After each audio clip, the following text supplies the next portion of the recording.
Well, I'm joined now by the sports analyst, Frankie Clarence. Frankie, we can't really start anywhere else but the Champions League and Arsenal. Same old Arsenal. We were saying before this game that Arsenal always go out before the last 16. They never get to the quarters, or recently in the last 5 years they haven't. But that's because they've been playing Barcelona. They've been playing, big teams like Bayern Munich and Monaco. Well. You'd have thought they'd have. What went wrong for them? You watched the game. I watched the game. I think it was just simply complacency. When they got the draw, a lot of people were like, "Oh, we finished second again. We're going to have a hard team." So they took for granted what Monaco are capable of doing. They think the only big team in France is PSG, and wrongly so. Monaco finished top of the group for a reason, which a lot of Arsenal fans can see why. Yeah, they didn't concede many goals in the group stages, but they didn't score many either, and they scored 3 today. Is it defensively that Arsenal are really, that's their real problem area? Yeah, you could say it's similar with United. Like, they've got so much emphasis on attack. They think similar attack will get them out of the defensive problems. They don't seem to have a leadership anymore. Like, a lot of people are saying Koscielny and Mertesacker are not the partnership they used to be. I can see where they're coming from. But don't get wrong, they did score a goal from a deflection. And also, I believe it was Oxlade-Chamberlain made an error that led to the third goal. So we can't fault just one game being a turmoil for Arsenal. Yeah, a lot of people saying that Santi Cazorla, very good going forward, but less so, defensively, and they may need a Patrick Vieira kind of figure. But it's so hard to take for them. Do you think they can turn it around in the second leg? Arsenal are capable of scoring 2 goals for sure, but once again, it's a situation they can score 2 goals, but can they keep a clean sheet to get that progression through? Personally, I don't think Arsenal got the firepower to do that.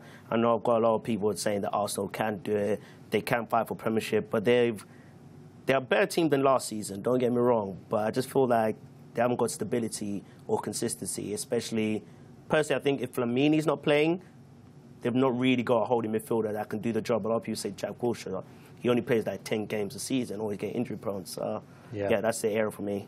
Yeah, and obviously 2-0 wouldn't be enough because they need to, that away goal that they got. Yeah. Liverpool playing tomorrow, your side, what do you see happening there? Liverpool, they're in really great form. But what they come across, I don't think they have experience, because it's a very young squad, is the pedigree in Europe, which they failed to do in the Champions League earlier this season. And I don't think they can handle the hostile atmosphere that you do get in Istanbul. A lot of people saying, oh, we're going back to where we made history in the 5th Champions League. I just wanted to put it out there, just remembering the good days. We won the Champions League recently. Exactly. But yeah, it's just something like that. I don't think they've got firepower. They don't have Gerrard there to guide them leadership. Yes, we've been on a good roll recently, but having the hostile ability that Besiktas has, and I do fancy Demba Ba to be a threat to us. Let's move to the Qatar story. Do you think a Winter World Cup is feasible? Would you like to see it happen then? Yes, I've got no problem. I don't understand what the emphasis and problem with, let's say, UEFA. Forget the whole football. UEFA seem to want to make everything has to go run through them. They're not the voice of everything in football. Correctly so, the last 2 World Cups geographically have been in winter, but no one's complained about that, especially not in Europe. So why now all of a sudden now we're talking, oh, it's too hot, X, Y, Z. Yeah, it may be hot. I can understand why they have changed it for the benefit of everyone else, but now clubs are trying to get involved in an international tournament. You never see clubs interrupting a World Cup because they're 2 different parties, so just leave it and respect that everyone's thinking the best of what needs to be done.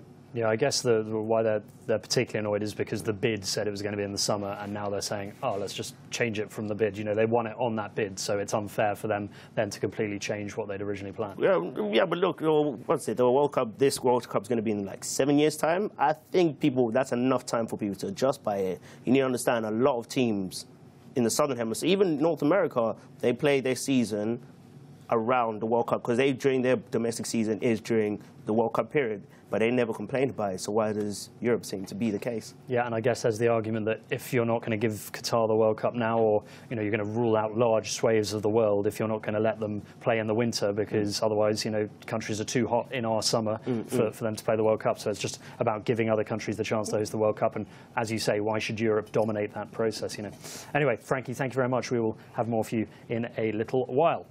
Well, time to welcome back my guest, Frankie Clarence, who has just come back to London from Africa, where you've been doing some charity work. What exactly have you been doing? I've been doing a lot of charity work in eastern parts of Africa. I've been running my own charity, trying to promote give opportunity to underprivileged children. With my charity, I tend to not focus much on asking for people's money, but more asking if they any of their old clothes or toys. So a lot of people being beneficial with a lot of their sports equipment, which has been very beneficial. Like I've seen people give me footballs, people have given me basketballs, a lot of opportunities, and it's just been great just to see kids, although they've not got much, but they're so happy, and it's just been pretty beautiful to see people smiling when times are hard. And how long were you there doing this kind of stuff? I was there for 2 months for sure. I was doing a lot of work there. I went to countries in Ethiopia, Malawi, Zambia, Mozambique. I went to a lot of these places. I tried to go to the most remote areas. As you can see the images, I was trying to give basically anything I can. And what I noticed with people there, they use education so importantly, and what they love is sports. So I try to educate and promote and tell them to stick at it, because you can never go wrong with either or two. And what kind of sports are popular there? Football, obviously, but what else is big? To my surprise, it was actually volleyball, which was a really major thing there. A lot of people told me that after football, during the Olympics, after football and the track event, volleyball was the most watched people like to watch during the time of the Olympics. A lot of people are trying to promote it there. I know Malawi got their own national team trying to form up now. They've got their first ever international friendly in May against Ethiopia. So it's a lot of stuff like that, saying that you may not have the facilities as us people we take for granted, but keep at it, because it's a beautiful thing. Sports can bring so much unity amongst people. And you're also there for the Africa Cup of Nations, of course. A very exciting finale to that tournament with the penalties, obviously. Just what was that tournament like? What was it like being around there? It was amazing. It was a bit unfortunate because, obviously, I originated from South Africa. By the time I did get to South Africa, we were already knocked out of the tournament, so I didn't really get to feel of it. But the countries over there, because they embraced football to the highest degree over there, everyone was just so enjoyed it. It was like really surprised, even though countries I attended were not in the tournament, they all took the time to watch it. We were all a bit disappointed to hear about how much of a big factor of the whole incident that happened with the host nation. But over there, people were realizing that we cannot be judged by one incident, which a lot of us tend to do. We think that because we've done one thing in the past, that's just going to be our story for the rest of our lives. People make mistakes, and we should really move on from it. But the experience was very, very magical, and probably probably better than my time in the World Cup in South Africa. Really, that good. And how do you think stuff like this will reflect on African football in general? Because you mentioned there was that incident with the host. There was also the incident in the semi-final. A few things going on there. But do you think, in general, African football is becoming more organised and becoming as more commercially viable? People are paying it more attention? Yeah, we proved that. A lot of people are always seeing us that we're unaware of what we're doing or our reactions, and we're not doing anything to do that. We are trying the best we can. The whole world didn't believe that we can host a World Cup. We've done that. We've hosted Rugby World Cups. We've hosted Cricket World Cups. We've shown that we can do what people in the Western world are capable of doing. We are trying to move forward, and by learning our mistakes, a lot of people tend to dwell on things and say, that's it, we can't speak no more. But the people over there are working on it, and they're trying to show that we're forward-mind thinking people. Yeah, absolutely. And in terms of the Brazil Olympics, do you think it's going to be ready in time? Yeah, I think they will be ready. I think it's a bigger ask because with the World Cup they had last season, it's just football. But this now they're talking about over 30 sports, and it's supposed to be squeezed out all in one city. It's a hard ask to do, but I think they will do it. Like every other host, they will get there in the end. Perfect. Frankie Clarence, thank you very much indeed for coming in. We'll see you soon.